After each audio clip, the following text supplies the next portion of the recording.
आज black and white की शुरुआत हम इस खबर से करेंगे जिससे पूरे देश में एक बहस छिड़ गई है।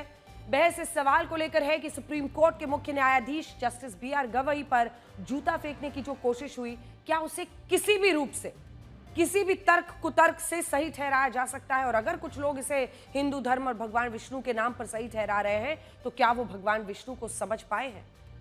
ये पूरा विवाद चीफ जस्टिस बी.आर. गवई की उस टिप्पणी से शुरू हुआ जो उन्होंने खजुराहो में भगवान विष्णु की एक खंडित प्रतिमा को लेकर दिया था। याचिकाकर्ता का कहना था कि अदालत को इस मूर्ति के पुनर्निर्माण और रखरखाव का आदेश देना चाहिए, जबकि इस याचिका पर सुनवाई करते हुए चीफ जस्टिस बी.आर. गवई ने शब्दशः क्या कहा था वो भी मैं आपको पढ़कर बता देती हूं। उन्होंने कहा था, ये विशुद्ध रूप से एक ऐसी याचिका है जो पब्लिसिटी के लिए दायर हुई है, और उन्होंने आगे याचिकाकर्ता से कहा था कि जाइए और अपने भगवान से कहिए कि वो इस मामले में खुद कुछ करे। अगर आप कह रहे हैं कि आप भगवान विष्णु के बहुत बड़े भक्त हैं तो प्रार्थना करिए और थोड़ा ध्यान लगाइए। Chief justice B R. गवई ने अपनी इस टिप्पणी पर बाद में यह भी कहा था कि सोशल मीडिया पर उनके बयान को गलत तरीके से पेश किया गया और वो सभी धर्मों का सम्मान करते हैं, लेकिन कई लोगों और हिंदू संगठनों ने उनकी आलोचना की। और अब जिस 71 साल के वकील राकेश किशोर ने चीफ जस्टिस बी.आर. गवई की अदालत में उन पर जूता फेंकने की कोशिश की, वो भी कह रहे हैं कि वो इस टिप्पणी से आहत हुए थे और उन्होंने जो कुछ किया वो एक प्रतिक्रिया का हिस्सा था और उन्हें ऐसा करने का कोई अफसोस नहीं है। लेकिन आज हम इस देश के लोगों को भगवान विष्णु से जुड़ा एक ऐसा प्रसंग बताना चाहते हैं जिसका सार क्या है कि भगवान विष्णु भी शायद इस घटना से दुखी होंगे और उनके नाम पर ऐसी घटनाओं को सही नहीं ठहराया जा सकता। यह प्रसंग उस विचार विमर्श से जुड़ा है जिसमें एक बार ऋषि मुनि सरस्वती नदी के घाट पर इकट्ठा होकर यह मंथन कर रहे थे कि भगवान ब्रह्मा, भगवान विष्णु और भगवान महेश में सबसे श्रेष्ठ कौन है। इस प्रश्न का उत्तर खोजने के लिए ऋषि मुनियों ने तीनों देवताओं की परीक्षा लेने का फैसला किया और इसके लिए ब्रह्मा जी के मानस पुत्र महर्षि भृगु को चुना गया और उनसे यह कहा गया कि वो इस परीक्षा से यह निर्धारित करें कि भगवान ब्रह्मा, भगवान विष्णु और भगवान महेश में सबसे श्रेष्ठ कौन है। जब महर्षि भृगु ब्रह्मलोक पहुंचे तो ब्रह्मा जी उनसे क्रोधित हो गए और क्रोध का कारण क्या था कि महर्षि भृगु ने ना तो उनकी स्तुति की थी और ना ही उन्हें प्रणाम किया था। इसके बाद महर्षि भृगु भगवान महेश यानी भगवान शिव के पास पहुंचे और उन्हें देखकर भगवान शिव ने अपनी भुजाएं फैलाकर यह कहा कि महर्षि भृगु मेरे गले लग जाओ और मेरा आलिंगन स्वीकार करो। लेकिन महर्षि भृगु भगवान शिव की परीक्षा लेने आए थे और इसलिए उन्होंने भगवान शिव का आलिंगन अस्वीकार करते हुए कहा कि वो शिव, हे शिव, आप हमेशा धर्म की मर्यादा का उल्लंघन करते हैं, दुष्ट पापियों को वरदान दे देते हैं और इससे समस्त सृष्टि को कष्ट पहुंचता है और इसलिए मैं आपको कभी गले नहीं लगाऊंगा। ये बात सुनकर भगवान शिव क्रोधित हो जाते हैं, महर्षि भृगु को मारने के लिए अपना त्रिशूल उठा लेते हैं, लेकिन माता सती के हस्तक्षेप के बाद उनका क्रोध शांत हो। और आखिर में महर्षि भृगु जब भगवान विष्णु की परीक्षा लेने के लिए वैकुंठ लोक जाते हैं तो उस वक्त भगवान विष्णु शेषनाग पर विश्राम कर रहे हैं और इसी दौरान महर्षि भृगु भगवान विष्णु की परीक्षा लेने के लिए उनके सीने पर एक तेज लात मारते हैं और ये सोचते हैं कि भगवान ब्रह्मा और भगवान महेश की तरह वो भी क्रोधित हो जाएंगे, लेकिन भगवान विष्णु ऐसा नहीं करते। महर्षि भृगु के हमले के बाद वो भी भगवान विष्णु खड़े होते हैं और महर्षि भृगु के चरण दबाते हुए कहते हैं कि कहीं उनके पैर में चोट तो नहीं लगी। यही नहीं, वो महर्षि भृगु को सिंहासन पर विराजमान कराते हैं और ये कहते हैं कि उन्हें उनके आने की सूचना नहीं मिली और इसीलिए वो उनका स्वागत नहीं कर सके। महर्षि भृगु ये देखकर हैरान होते हैं कि उनके लात मारने के बाद भी भगवान विष्णु उनके प्रति प्रेम पूर्ण व्यवहार दिखा रहे हैं और यहीं से वो भगवान विष्णु को श्रेष्ठ भगवान घोषित करते हैं। ये कहानी क्या बताती है? ये कहानी यही बताती है कि जो भगवान विष्णु अपने सीने पर लात मारने के बाद भी महर्षि भृगु को अपने सीने से लगाते हैं, वो भगवान विष्णु अपने नाम पर भारत के मुख्य न्यायाधीश पर जूता फेंकने की कोशिश से कभी खुश नहीं हो सकते। Chief justice B R. गवई ने जो भी टिप्पणी की उससे सहमति या असहमति हो सकती है और उसकी विवेचना भी की जा सकती है, लेकिन भगवान विष्णु के नाम पर भारत के मुख्य न्यायाधीश का ऐसा अपमान करना कभी भी सही नहीं हो सकता। मैं बहुत ज़्यादा आहत हुआ कि 16 सितंबर को चीफ जस्टिस की कोर्ट में एक PIL किसी व्यक्ति ने दाखिल की, तो गवई साहब ने उसका जो है पूरी तरह से पहले तो मजाक उड़ाया। मजाक इन द सेंस कि ये कहा कि भाई आप मूर्ति से प्रार्थना करो, जाके आइडल से कहो कि वो अपना सर खुद रिस्टोर कर ले। जबकि हम देखते हैं कि यही चीफ जस्टिस बहुत सारे धर्मों के खिलाफ, जो दूसरे समुदाय के लोग हैं, आप सब जानते हैं वो लोग कौन हैं, उनके खिलाफ जब कोई केस आता है तो बड़े बड़े स्टेप, जैसे मैं एग्जाम्पल देता हूँ, हल्द्वानी में रेलवे की ज़मीन पर एक विशेष समुदाय का कब्जा है। जब उसको हटाने की कोशिश की गई तो सुप्रीम कोर्ट ने स्टे लगा दिया 3 साल पहले, जो आज तक लगा हुआ है। ऐसे ही नुपुर शर्मा का जब मामला आया तो कोर्ट ने कह दिया आपने माहौल ख़राब कर दिया। आप इसके लिए जैसे लेना चाहें लीजिए, आई एम फ्री टू से दिस थिंग कि मैं फियरफुल नहीं हूँ किसी चीज़ के लिए, ना मुझे कोई इस बात का अफसोस है कि क्या हुआ क्या नहीं हुआ। अब आपको उस मंदिर के बारे में बताते हैं जहां भगवान विष्णु की खंडित प्रतिमा के पुनर्निर्माण को लेकर ये पूरा विवाद दरअसल शुरू हुआ। बहुत सारे लोगों को लगता है कि ये खजुराहो का एक ही मंदिर है जहां भगवान विष्णु की खंडित प्रतिमा के रखरखाव की मांग हो रही है, लेकिन सच ये है कि खजुराहो में एक पूरा क्षेत्र है जिसे खजुराहो टेम्पल कॉम्प्लेक्स या खजुराहो मंदिर परिसर कहते हैं। साल 1986 में इसे मंदिर परिसर को यूनेस्को ने वर्ल्ड हेरिटेज साइट घोषित किया था और ये वही साइट है जहां 10वीं से 12वीं शताब्दी के बीच चंदेल वंश ने 85 मंदिरों का निर्माण कराया था। लेकिन आज इनमें से लगभग 20 से 25 मंदिर ही शेष बचे हैं और ये 3 मुख्य समूहों में फैले हुए हैं। इनमें भी पश्चिमी समूह में सबसे ज्यादा मंदिर है। इन्हीं में से एक मंदिर है को जवारी मंदिर कहा जाता है। जवारी मंदिर ये वही मंदिर है जहां चतुर्भुज यानी 4 भुजाओं वाले भगवान विष्णु की प्रतिमा मौजूद है, लेकिन इस प्रतिमा का शीश नहीं। कहा जाता है कि यह खंडित प्रतिमा सदियों से इसी रूप में विराजमान है और इसे लेकर 2 तरह की बातें कही जाती हैं। एक मत यह है कि इस प्रतिमा के शीश को मुस्लिम आक्रमणकारियों ने नष्ट किया था और दूसरा मत यह है कि यह प्रतिमा बिना शीश के ही बनाई गई थी या यह मंदिर अधूरा ही बन पाया था और बाद में इस प्रतिमा का शीश नहीं बनाया गया। हालांकि खजुराहो के स्थानीय लोग कहते हैं कि ये बात गुमराह करने वाली के लिए बोली जाती है। सच्चाई यही है कि इस प्रतिमा के शीश को तोड़ा गया था जिसे अब संरक्षित किया जाना चाहिए। इस प्रतिमा का पुनर्निर्माण होना चाहिए और इसी मांग को लेकर एक याचिकाकर्ता सुप्रीम कोर्ट पहुंचे थे जहां अदालत ने उनकी मांग को खारिज कर दिया और उसके बाद ये पूरा विवाद हुआ। यहाँ लोगों के मन में यह सवाल भी है कि जब यहाँ इस मंदिर को लेकर कोई विवाद नहीं है और प्रत्यक्ष और प्रमाणित रूप से इस मंदिर में भगवान विष्णु की प्रतिमा भी दिख रही है, तो फिर अदालत ने इसके पुनर्निर्माण की अनुमति क्यों नहीं दी और इस याचिका को खारिज कर दिया? आखिर क्यों? तो उसका जवाब यह है कि सुप्रीम कोर्ट ने इस याचिका को यह कहते हुए खारिज किया था कि मूर्ति के पुनर्निर्माण का फैसला कोर्ट नहीं, ASI archaeological survey of India के अधिकार क्षेत्र में आता है, ना कि न्यायालय के अधिकार क्षेत्र में, और इसीलिए सुप्रीम कोर्ट इसमें कोई दखल नहीं दे सकता। अब इस टिप्पणी से यह भी सवाल उठता है कि ASI यानी आर्कियोलॉजिकल सर्वे ऑफ इंडिया क्यों इस मूर्ति के पुनर्निर्माण की अनुमति नहीं दे रहा? तो ये जानिए, ASI की यहां 2 दलीलें हैं। पहली दलील यह है कि ऐसा करना कंजर्वेशन प्रिंसिपल्स के खिलाफ हो सकता है। कानून क्या कहता है? कानून कहता है कि ऐतिहासिक स्मारकों और मूर्तियों को उनकी मूल अवस्था और सामग्री की पहचान के साथ संरक्षित करना चाहिए। नई बदलती हुई मूर्ति लगाना या बदलना प्रतिबंधित हो सकता है और ASI की नीतियां इस तरह की रिमूवल या फिर रिप्लेसमेंट यानी बदल देना को बहुत ही सीमित परिस्थितियों में स्वीकार करती हैं और इस मामले में वो अभी ऐसा करने के लिए तैयार नहीं है। दूसरा, अगर इस प्रतिमा के शीश को दोबारा बनाया जाता है तो यहां बड़ा सवाल यह होगा कि क्या यह प्रतिमा पुनर्निर्माण के बाद अपने मूल स्वरूप में रह पाएगी, और अगर गलत निर्माण हुआ तो इसकी प्रामाणिकता है वो खतरे में आ सकती है, जिसकी वजह से आज तक इस प्रतिमा को पुराने रूप में ही संरक्षित करके रखा गया है और सिर बनाने के बाद जो शीश है वो नहीं बनाया जा रहा।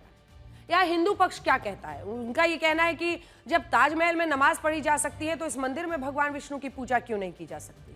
तो इसका जवाब यह है कि ASI के 1959 के कानून में लिखा है, 1959 के कानून में लिखा है कि जब कोई धरोहर या मंदिर ASI को सौंपा गया और अगर उस वक्त पूजा नहीं होती थी तो आगे भी वहां पूजा नहीं होगी, लेकिन अगर वहां पहले पूजा या इबादत होती थी तो आगे भी उसे जारी रखा जा सकता है। तो ये तो कानून है। जैसे ताजमहल में नमाज पहले भी पढ़ी जाती थी, इसीलिए वहां आज भी नमाज पढ़ने पर रोक नहीं है। जबकि जवारी मंदिर जब एएसआई को सौंपा गया तब वहां पूजा नहीं होती थी, इसलिए आज भी वहां पूजा करने का कानूनी अधिकार नहीं है। और दिल्ली के कुतुब मीनार में भारत की जो पहली मस्जिद है वहां भी इसी वजह से नमाज नहीं पढ़ी जाती। पूरे भारत में एएसआई ने कुल 3679 धरोहर, मंदिर, मस्जिद, दूसरे स्मारकों को संरक्षित किया है, जिनमें सिर्फ 820 पर ही पूजा या इबादत होती है और बाकी पर ऐसा करने की इजाजत अभी तक नहीं है। अब मैं आपको बड़ी स्क्रीन पर यह दिखाती हूं कि भारत में हिंदुओं के लिए भगवान विष्णु का महत्व कितना बड़ा है। और भगवान विष्णु की चर्चा जब आज हो रही है तो इसको समझना, क्योंकि भगवान विष्णु को समझे बिना उनके बारे में या उनके बिहाफ पर कोई बात कहना सही नहीं होगा। तो देखिए, अपना आराध्य मानने वाले जो भारतीय हैं वो हम आपको अलग अलग दिखा रहे हैं कि कौन से कितना। अमेरिका के मशहूर जो थिंक टैंक प्यू रिसर्च ने जून 2021 में एक सर्वे किया था, जिसमें 10% लोगों ने कहा था कि वो भगवान विष्णु को अपना पहला आराध्य मानते हैं। ये देखिए, जूम इन कीजिए, भगवान विष्णु को पहला आराध्य मानते हैं सिर्फ 10% लोग। उसके बाद आता है 17% जो इस देश में भगवान राम को अपना आराध्य मानते हैं। उसके बाद आते हैं 20% जो माता काली को अपना आराध्य मानते हैं। उसके बाद 21% है जो भगवान श्री कृष्ण को अपना आराध्य मानते हैं। और उसके बाद से सीधा आ जाइए इस हिस्से में जहां पर 28% लोग माता लक्ष्मी को अपना आराध्य मानते हैं। 28%। 32% लोग गणेश जी को अपना आराध्य मानते हैं। 35% लोग हनुमान जी को अपना आराध्य मानते हैं। और सबसे ज्यादा 44% लोग हर हर शंभू शिव जी को अपना आराध्य मानते हैं। बहुत इंटरेस्टिंग डेटा है। अपना पहला आराध्य अगर आप देखिए तो सबसे ज्यादा 44% लोग अपना पहला आराध्य भगवान शिव को मानते हैं। इसी के साथ साथ अगर आप देखें तो भगवान श्री राम, भगवान श्री कृष्ण भगवान विष्णु के ही अवतार हैं। तो उस तरीके से अगर आप जोड़ लीजिएगा तो भगवान राम और श्री कृष्ण दोनों उन्हीं के आराध्य हैं। अब हम बात करेंगे अगली जानकारी की। हिंदू धर्म में भगवान विष्णु का 10 अवतार बताए गए हैं, जिनमें भगवान श्री राम और भगवान श्री कृष्ण को आज भी देश में सबसे ज्यादा पूजा जाता है। तो वामन, नरसिंह, वराह, कुर्म, मत्स्य, परशुराम, राम, कृष्ण, बुद्ध, कल्कि, ये सभी भगवान विष्णु के ही अवतार माने गए हैं। भगवान विष्णु हिंदू धर्म के त्रिदेव में से एक है। इनमें भगवान ब्रह्मा को सृष्टि का रचयिता माना गया है, भगवान विष्णु को सृष्टि का पालनहार या संरक्षक माना गया है और भगवान महेश या भगवान शिव को संहारणकर्ता माना गया है। और इसीलिए चीफ जस्टिस की टिप्पणी को लेकर इतना विवाद हो रहा है और कल सुप्रीम कोर्ट में यह घटना हुई है और यह घटना सही नहीं है। यह घटना भारत के उस संविधान को कमजोर करती है जिस पर भगवान विष्णु के ही अवतार भगवान श्री राम, भगवान श्री कृष्ण और भगवान गौतम बुद्ध का चित्र है।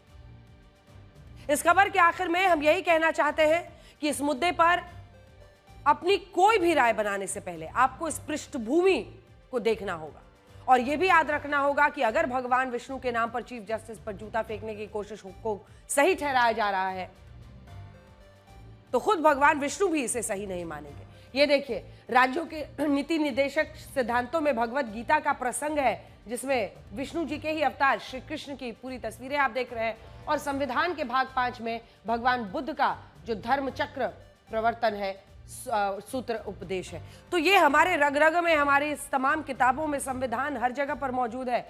और इसी के साथ संविधान के भाग 6 में 24वें तीर्थंकर भगवान महावीर ध्यान मुद्रा में है। संविधान के 12वें भाग में शिव का नटराज स्वरूप और स्वास्तिक मौजूद है, दोनों आप देख रहे हैं। तो कुल मिलाकर भगवान विष्णु तो वो है जो पालनहार है और जो सीने पर लात खाकर भी लोगों को सीने से लगाना जानते हैं। आखिर में आपको गुजरात के महान संत कवि नरसिंह मेहता का वो भजन याद रखना चाहिए जो महात्मा गांधी को बहुत प्रिय था।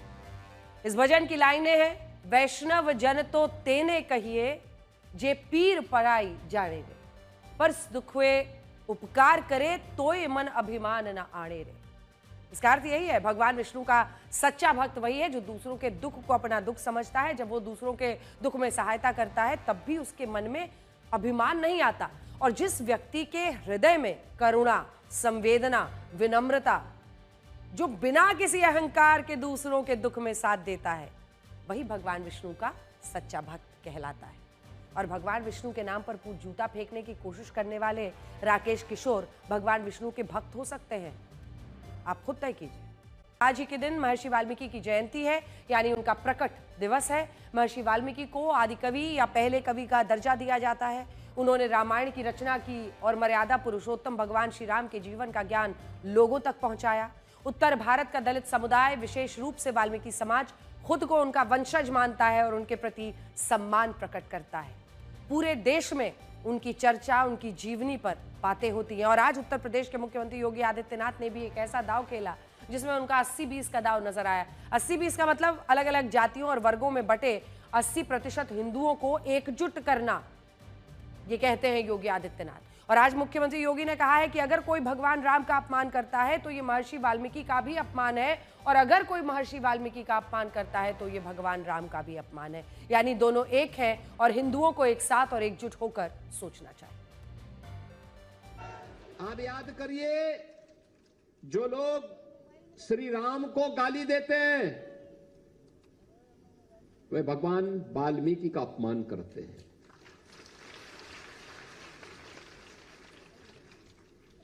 और जो भगवान वाल्मीकि का अपमान करते हैं वे भगवान राम का भी अपमान करते हैं। ये राम और कृष्ण का विरोध करते हैं। भगवान राम का विरोध का मतलब भगवान वाल्मीकि का विरोध, और यही तो ये लोग करते थे। कहते थे राम हुए ही नहीं, यानी इसका मतलब इन्होंने महर्षि वाल्मीकि की भी उत्पत्ति और उनके प्रकट उत्सव को भी प्रश्न चिन्ह खड़ा किया।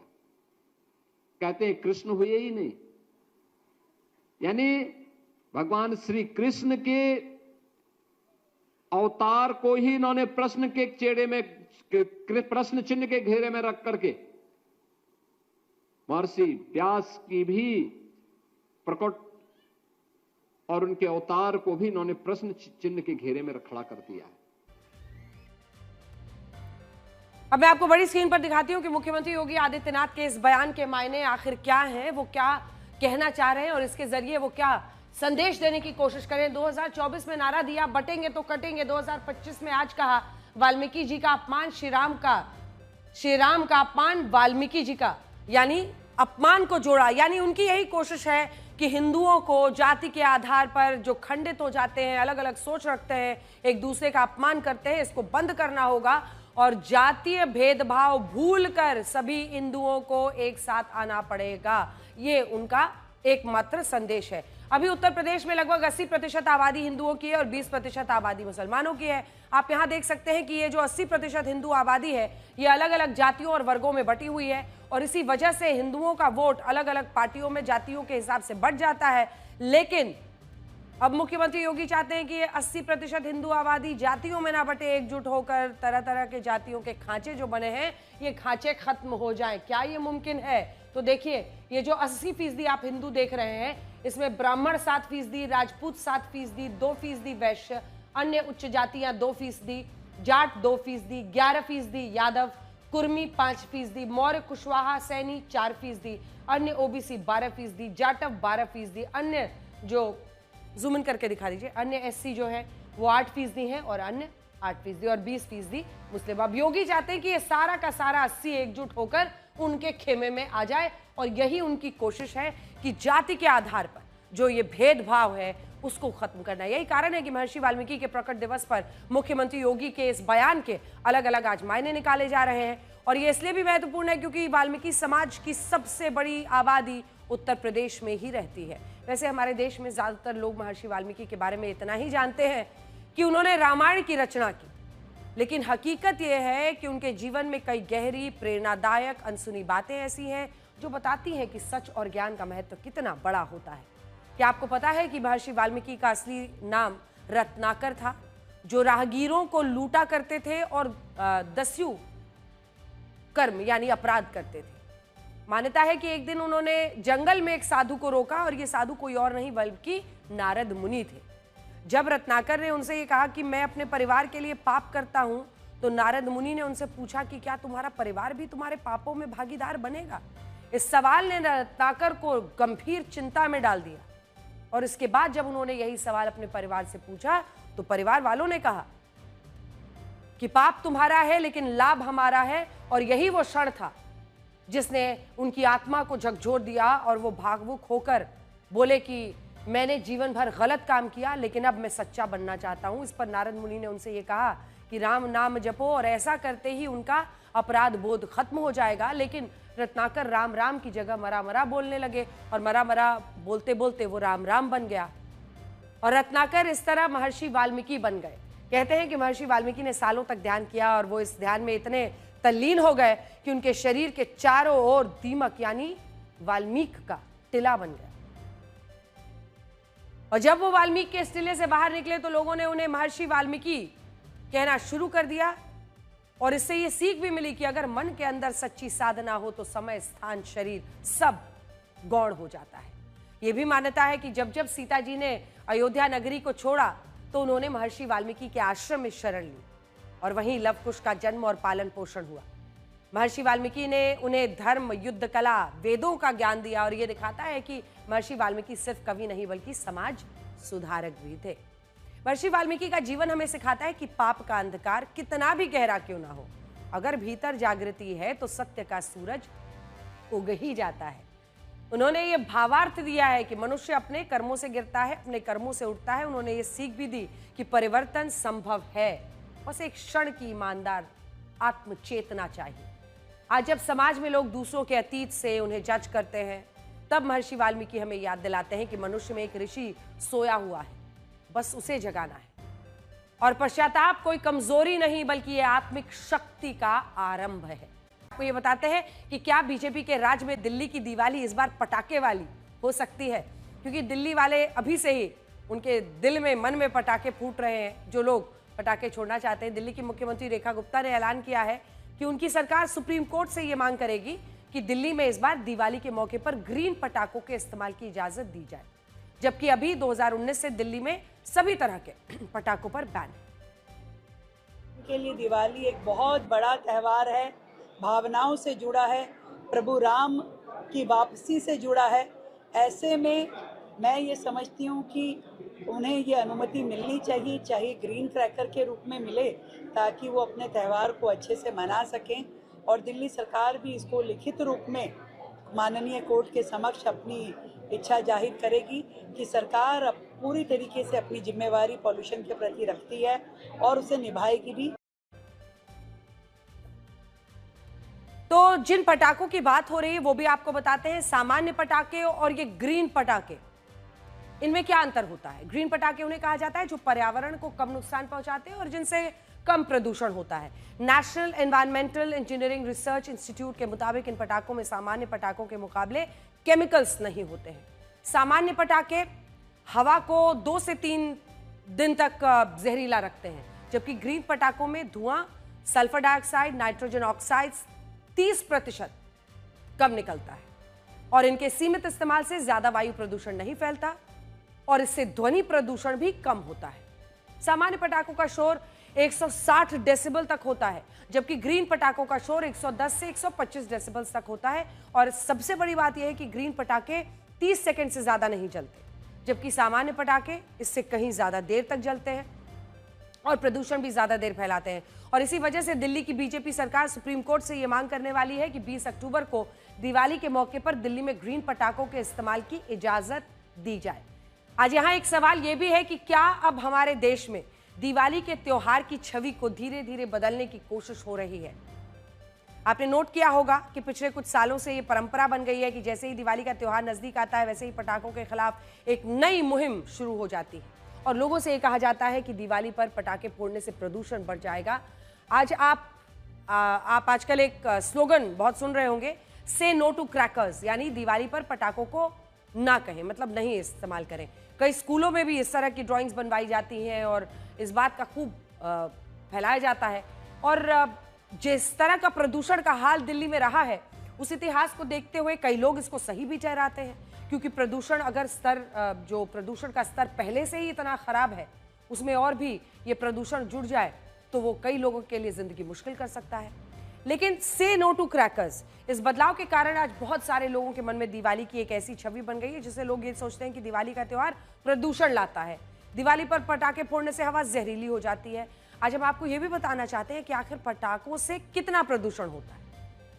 दिल्ली में प्रदूषण को लेकर एक बहुत बड़ी स्टडी हुई थी जिसमें पता चला था कि वर्ष 1997 से 2022 के बीच दिल्ली में जो प्रदूषण फैला उसके प्रमुख कारण क्या क्या थे, तो सुनिए।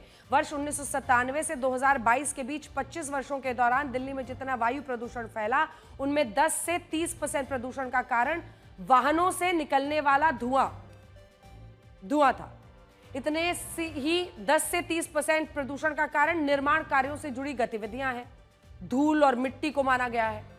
पावर प्लांट और फैक्ट्री से निकलने वाले धुएं को भी 10 से 30% प्रदूषण का कारण माना गया। सर्दियों में हाथ सेकने के लिए जो अंगीठी जलाई जाती है या चूल्हे पर खाना पकाने से जो धुआं निकलता है उससे दिल्ली में अधिकतम 10% प्रदूषण होता है। खुले में कूड़ा जलाने से 5 से 15% प्रदूषण फैला। धूल वाले तूफान से 5% प्रदूषण फैला। पराली जलाने से जो होता है, जो प्रदूषण आता है, वो 3% प्रदूषण फैला। और इस सूची में दिवाली पर पटाखों से प्रदूषण बढ़ने का दूर दूर तक कहीं नाम नहीं है। लेकिन यह भी एक सच्चाई है कि 2-3 दिनों तक जब तक कि प्रदूषण रहता है हवा में, कई लोगों को परेशानी होती है। लेकिन इसके बावजूद आज हमारे देश में दिवाली के त्योहार को लेकर एक ऐसी छवि है जिसे देखकर यही लगता है कि सारा प्रदूषण दिवाली के पटाखों से फैलता है, जबकि कई रिसर्च पेपर्स इस बात को पूरी तरह से खारिज करते हैं। अमेरिका के नेशनल इंस्टीट्यूट ऑफ हेल्थ ने साल 2018 में एक स्टडी की थी जिसमें 2013 से 17 के बीच दिवाली पर फोड़े गए पटाखों के धुएं का अध्ययन किया गया। और इस रिपोर्ट में यह पता चला कि दिवाली पर पटाखे फोड़ने से प्रदूषण बढ़ता तो है, लेकिन यह प्रदूषण दिवाली के 2 से 3 दिनों में कम भी हो जाता है। हम यहाँ ये बिल्कुल नहीं कह रहे कि आपको दिवाली पर पटाखे फोड़ने ही चाहिए, क्योंकि जो नियम है उसका पालन सभी करेंगे। और ये भी समझने की जरूरत है कि उन 2-3 दिनों में अगर कोई पहले से अस्थमा का पेशेंट है तो हो सकता है उसके लिए ये बहुत हानिकारक हो। लेकिन पटाखों के नाम पर बार बार दिवाली के त्योहार की छवि बिगाड़ना, इस पर थोड़ा संयम सभी को रखना चाहिए। आज ही के दिन 7 अक्टूबर 2001 को प्रधानमंत्री नरेंद्र मोदी ने पहली बार गुजरात के मुख्यमंत्री पद की शपथ ली थी और तब से लेकर आज तक वो सरकार के प्रमुख के रूप में अपनी जिम्मेदारी संभाल रहे हैं।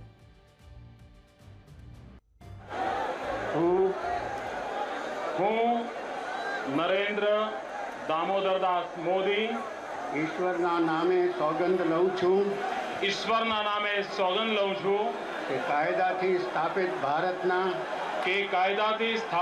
ભારતના સંવિધાન પ્રત્યે હું સાચી શ્રદ્ધા અને નિષ્ઠા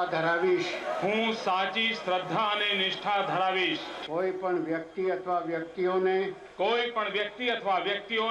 કરીશ નહીં અથવા તેની કે તેમની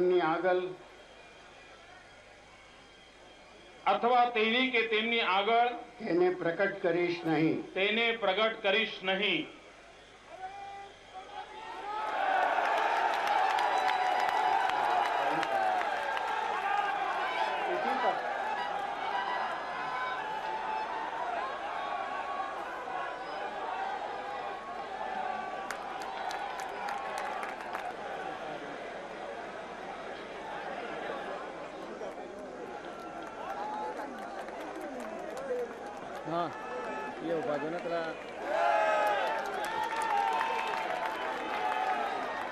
माननीय मुख्यमंत्री श्री नरेंद्र मोदी जी शपथ ग्रहण कर लीधा है। तो ये उस साल 2001 की तस्वीर है। ये सवाल कई लोगों के मन में रहता है कि साल 2001 में आखिर ऐसा क्या हुआ था कि बीजेपी ने नरेंद्र मोदी को गुजरात की सत्ता सौंपने का फैसला किया। ये वो दौर था जब नरेंद्र मोदी की छवि एक प्रचारक की थी और उन्हें गुजरात में नेताओं की गुटबाजी से दूर रखने के लिए दिल्ली भेजा गया था। दिल्ली में नरेंद्र मोदी बीजेपी के महासचिव की भूमिका निभा रहे थे और लाल कृष्ण आडवाणी चाहते थे कि नरेंद्र मोदी को वापस गुजरात भेजा जाए। इसके पीछे बड़ी वजह यह थी कि बीजेपी गुजरात में अपना जनाधार लगातार खो रही थी और उपचुनावों की हार ने उसे और भी ज्यादा चिंतित कर दिया था। उस वक्त गुजरात के मुख्यमंत्री केशुभाई पटेल थे और जनवरी 2001 में जब भुज में भूकंप आया था तब उनकी कार्यशैली से लोगों में नाराजगी थी और वो नाराजगी और भी बढ़ गई।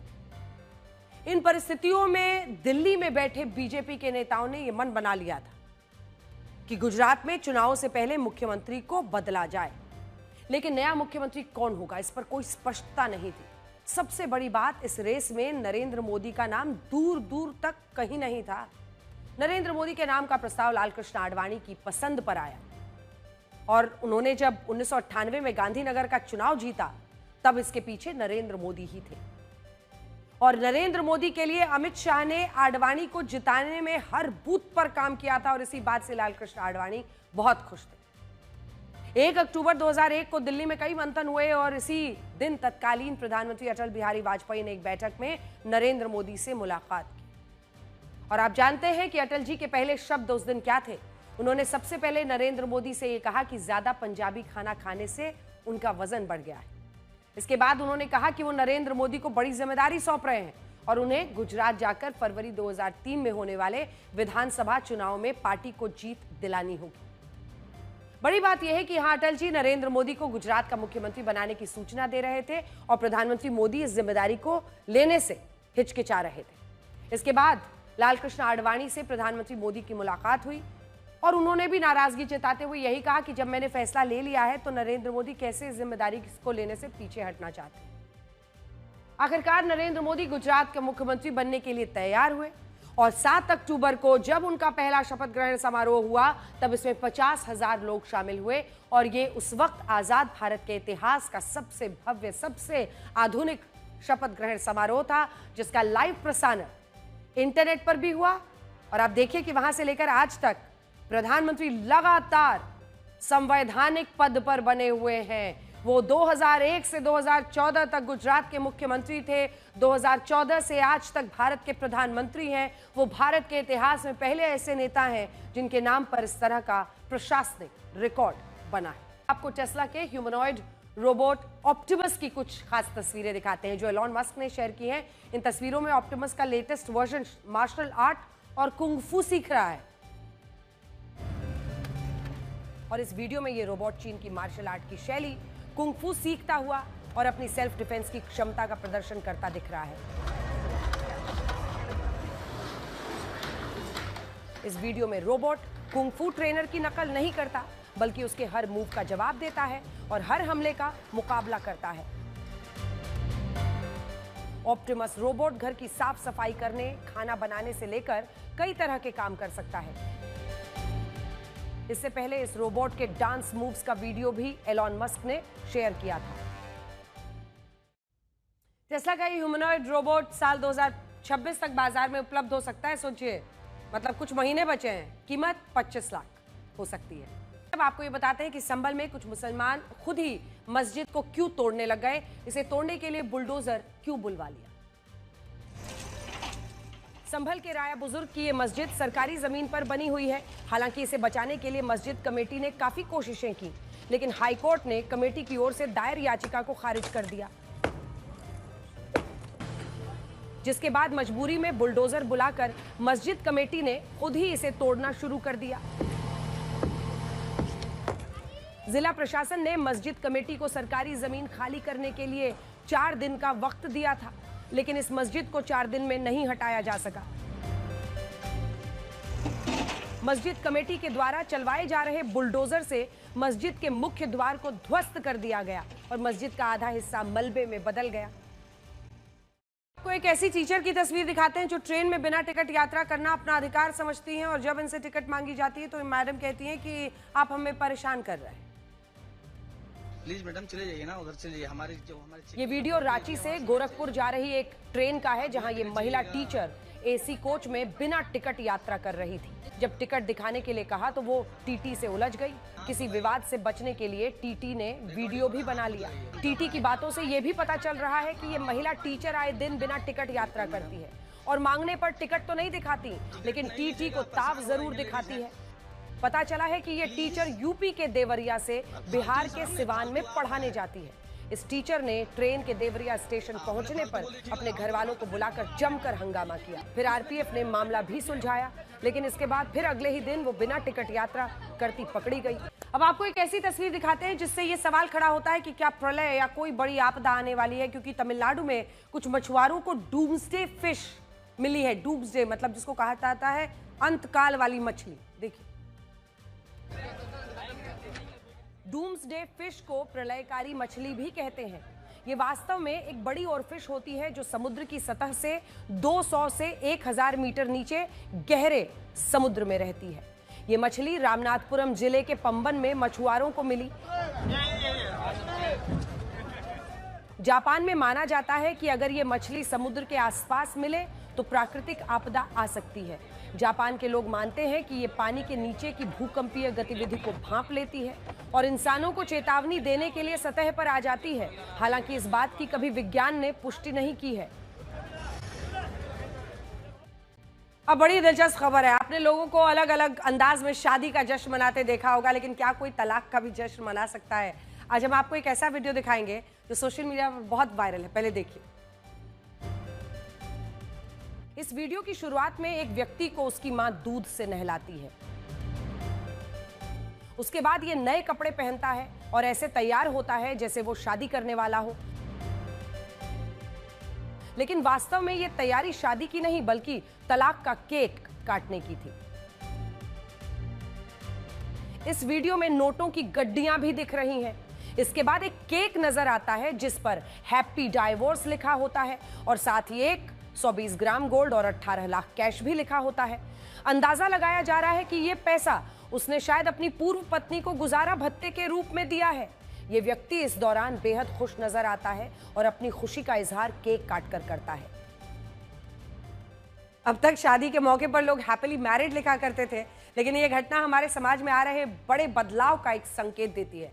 आप ये भी देखिए कि इस व्यक्ति ने अपनी पत्नी को गुजारा भत्ता भी दिया और ये तलाक के बाद इसका जश्न मना रहा है। और ये हमारे देश के लिए बड़ी घटना इसलिए मानी जाएगी क्योंकि अब तक हमारे देश में शादी को 7 जन्मों का रिश्ता माना जाता था। हमारा देश उन चुनिंदा देशों में शामिल था जहां तलाक की दर 1% से भी कम थी। लेकिन अब शादी के रिश्तों में हत्या की घटनाएं भी बढ़ रही हैं, तलाक की दर में इजाफा हो रहा है। और सबसे बड़ी बात यह है कि बहुत सारे पुरुष कर्ज लेकर भी तलाक के लिए अपनी पत्नियों को गुजारा भत्ता देकर उनसे अलग हो रहे हैं।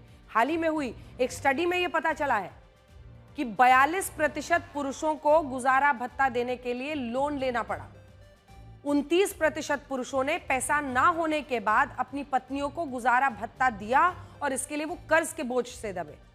26% महिलाओं को अपने पतियों की कुल संपत्ति से भी ज्यादा गुजारा भत्ता मिला और तलाक लेने वाले 67% लोगों में पैसे को लेकर झगड़ा हुआ और ये आंकड़े यहीं तक सीमित नहीं। 56% महिलाएं तलाक के लिए अपने पति के घर वालों को जिम्मेदार मानती हैं। 43% महिलाएं आर्थिक समस्याओं को तलाक का कारण मानती हैं। वहीं सबसे ज्यादा 42% पुरुष आर्थिक समस्याओं और 21% पुरुष बेवफाई को तलाक का बड़ा कारण मानते हैं। और सबसे बड़ी बात यही है कि तलाक की कानूनी कार्रवाई पर महिलाओं का खर्च भी कम होता है। 16% महिलाएं ही तलाक की कानूनी कार्रवाई पर 5 लाख रुपए से ज्यादा खर्च करती हैं, जबकि 49% पुरुषों का यह खर्च 5 लाख रुपए से ज्यादा होता है। हिमाचल प्रदेश के बिलासपुर से एक दर्दनाक खबर आई है। यहां पर भूस्खलन की चपेट में आने से एक यात्री बस मलबे में दब गई। हादसे में 10 लोगों के मारे जाने की खबर है। हादसे के तुरंत बाद रेस्क्यू ऑपरेशन चलाया गया। इसमें कई लोगों को बचाया भी गया। चश्मदीदों के मुताबिक बस पर अचानक से मलबा गिरने लगा और फिर वो उसमें दबकर गड्ढे में जा गिरी। इस हादसे पर हिमाचल प्रदेश के मुख्यमंत्री सुखविंदर सिंह सुक्खू ने दुख जताया। इस घटना के बाद बहुत सारे लोग सोशल मीडिया पर ये लिख रहे हैं कि आखिर ये 2025 में बाढ़ और बारिश की तबाही कब थमेगी। जरा सी बारिश, राजधानी दिल्ली में ट्रैफिक जाम। आज शाम को दिल्ली एनसीआर में आई तेज आंधी और बारिश ने सड़कों को पूरी तरह से जाम कर दिया। दिल्ली के कई इलाकों में जबरदस्त ट्रैफिक था। सैकड़ों गाड़ियां दिल्ली के अलग अलग इलाकों में फंसी रहीं। साउथ एक्सटेंशन, अक्षरधाम, दिल्ली से गुरुग्राम जाने वाली सड़कों पर गाड़ियों की लंबी कतारें देखी गई।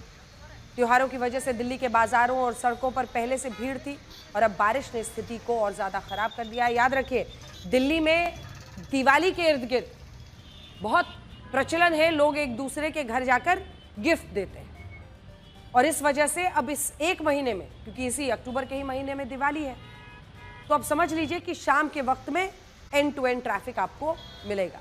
विदेशी धरती पर किसी भारतीय पर नस्लीय टिप्पणी की जाती है तो पूरा देश उबल पड़ता है। भारत के लोग वहां के लोगों की मानसिकता पर सवाल उठाने लगते हैं। लेकिन सच ये है कि हमारे देश में ऐसे कई लोग हैं जो अपने ही देश के लोगों से नस्लीय भेदभाव करते हैं। ये खबर बहुत जरूरी है, हर भारतीय तक पहुंचनी चाहिए ये खबर, क्योंकि हमें अपने नजरिए को बदलना होगा। दिल्ली में मेघालय की एक लड़की पर नस्लीय टिप्पणी की गई, जिसके बाद सोशल मीडिया पर हंगामा खड़ा हो गया। इस लड़की ने सोशल मीडिया पर ही खुद के साथ हुई एक घटना के बारे में बताया है। इसमें उसने बताया कि उस पर एक दिन में 2 बार अलग अलग जगहों पर नस्लीय टिप्पणी की गई और उसका मजाक उड़ाया गया। इस लड़की ने अपने सोशल मीडिया वीडियो में बताया कि पहली घटना कमला नगर मार्केट में हुई, जब स्कूटी सवार कुछ लड़कों ने उस पर नस्लीय टिप्पणी की, मजाक उड़ाया। उसके बाद दूसरी घटना मेट्रो के अंदर हुई। मेघालय की इस लड़की ने खुद पर हुई इस नस्लीय टिप्पणी का दर्दनाक अनुभव बताया है। सुनिए पहले। और हमने भी इनकी मदद की। हमने ये सोचा कि आज तक पर ये वीडियो दिखाते हैं, ताकि वो जो भी लोग हैं देश के जिस कोने में भी हैं जो भारतीयों से ही ऐसे नस्लीय भेदभाव और ऐसे शब्दों का इस्तेमाल करते हैं, वो सतर्क हो जाएं। सोचिए, देश में ऐसे लोग भी हैं जो एक भारतीय पर भारत में ही नस्लीय टिप्पणी कर रहे हैं। मेघालय की इस लड़की ने एक ऐसे मुद्दे को उठाया है जो धीरे धीरे देश के सामाजिक ताने बाने के लिए जहर बनता जा रहा है। इससे पहले भी अनेकों वीडियोज आए हैं, लेकिन हम इनकी आवाज को बुलंद करेंगे। इस लड़की पर रंग रूप के आधार पर नस्लीय टिप्पणी की गई थी, लेकिन अब तो हालात ये है कि उत्तर भारतीय दक्षिण भारतीयों पर खान पान और रंग के आधार पर नस्लीय टिप्पणी करते हैं और दक्षिण भारतीय भाषा के आधार पर हिंदी भाषियों का मजाक उड़ाते हैं। ये गलत है। सिर्फ यही नहीं, जाति धर्म के आधार पर भी एक दूसरे का मजाक उड़ाने की प्रवृत्ति बढ़ी है। हिंदू देवी देवताओं मान्यताओं का मजाक उड़ाना, इस्लामिक मान्यताओं का उपहास करना या फिर अन्य धर्मों पर विवादित टिप्पणी कर देना, इसी नस्लीय भेदभाव वाली मानसिकता के उदाहरण है। आज हमें यह समझना होगा कि नागरिकों में भाषा, जाति, धर्म, खान पान, रंग रूप के आधार पर भेदभाव वाली मानसिकता का पनपना देश की अखंडता के लिए बड़ा खतरा है। दुनिया का कोई भी देश हो, वो तभी मजबूती से आगे बढ़ता है जब वहां के नागरिक एक दूसरे के रंग रूप, भाषा, जाति, धर्म, मान्यताओं का सम्मान करते हैं, देश के लिए काम करते हैं। आपको याद होगा जब अभिनेता अक्षय कुमार ने प्रधानमंत्री मोदी से इंटरव्यू में पूछा था कि वो संतरा छील कर खाते हैं या उसका जूस निकाल कर पीते हैं, तो इस सवाल पर खूब विवाद हुआ था। लेकिन आज अक्षय कुमार ने यही सवाल महाराष्ट्र के मुख्यमंत्री देवेंद्र फडणवीस से भी पूछ लिया।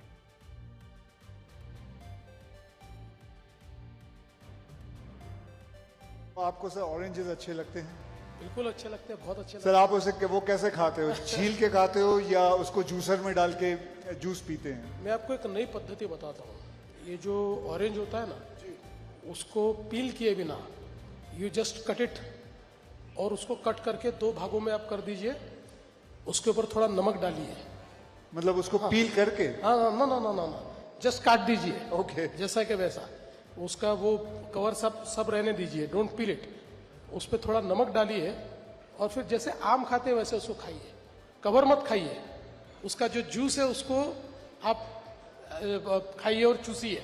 देखिए, एक अलग ही आपको फीलिंग आएगा ऑरेंज खाने का। ये सिर्फ ओजी लोगों को मालूम है, जो नागपुर से है। They only know it, how to it.